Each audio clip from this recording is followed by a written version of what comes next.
Hi Cheyenne, how are you? I'm doing good today. How are you? I'm good. So we were just working on learning how to properly position your chair. Now I want to help you set up the rest of your workspace so that you can be successful. So, what's your primary type of computer? I have a laptop at home. Okay, you have a laptop? Perfect. So I'm going to teach you how to set up for a laptop. Now laptops aren't really our favorite device to use. That's just because the keyboard is actually attached to the screen, as you know. So you can't change the distance between them. You can't change the height of one or not the other. So they're just kind of limiting, and they're too small overall. So you find that you're all cramped up and you end up getting really sore. So we have some strategies to help you to kind of counteract that and to protect your body.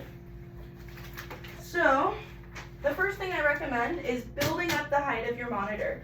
So the appropriate height, or the ideal height, is having the top of your monitor be about eye level. Okay.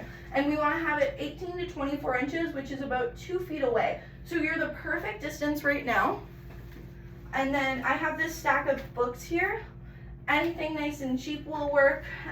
Ideally, we'd like you to get some sort of a external monitor, but we do what we can with finances, of course. So this is a good cheap strategy that'll help you still be able to do your stuff. So it looks like it took quite a few books, but we were able to make it reach your eye level height appropriately, which looks excellent. So the problem with now is your wrists are a little bit bent and you're not able to comfortably have them relax. So I'm going to move this table as much as I can. The ideal is that your wrists would line up symmetrically to be with the table. So this table doesn't quite go as low as it would, so a couple strategies we could do, as we talked about when setting up the chair appropriately with maintaining appropriate neutral angles for our joints, we would raise up the chair and get you a footrest. So that's a solution that we could do if you were at home and we were setting up your workspace there. So if your wrists were flat and supported, we'll kind of simulate that for now. Good. Then some strategies that you could use to make sure that you're sitting comfortably and you're fully supported are an external keyboard as well. This is good because you're able to change where you want to position it and whatnot, and also it's normally bigger than the keyboards that are on your laptop, so you're less likely to be all cramped. That was really, really excellent. You want to remember a couple of zones. So these zones are really good for when you're decorating it or putting your other belongings around.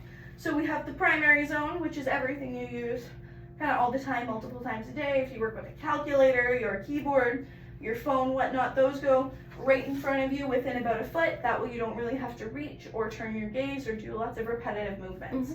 Things that you use probably 2 to 3 times a day are good to go a little bit further back. Like if you had a desktop phone, or if you have a document holder. So if you need to refer to documents back and forth, you could have this stand going up in the secondary zone, but you would want to make sure that it's parallel with any sort of monitoring screen. All right. Yeah, so you could look at getting a document holder that would sit just like that and hold up your sheets.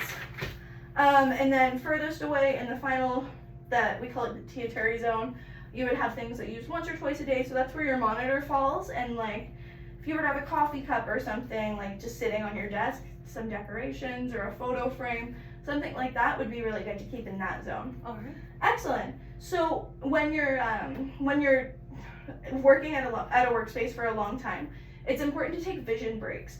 So make sure that every 20 minutes or so you're looking away for 20 seconds. Remember the 20-20 rule, and that should help. So just focus your vision in another direction, whether it be out the window or at, I don't know, your cat or whatever.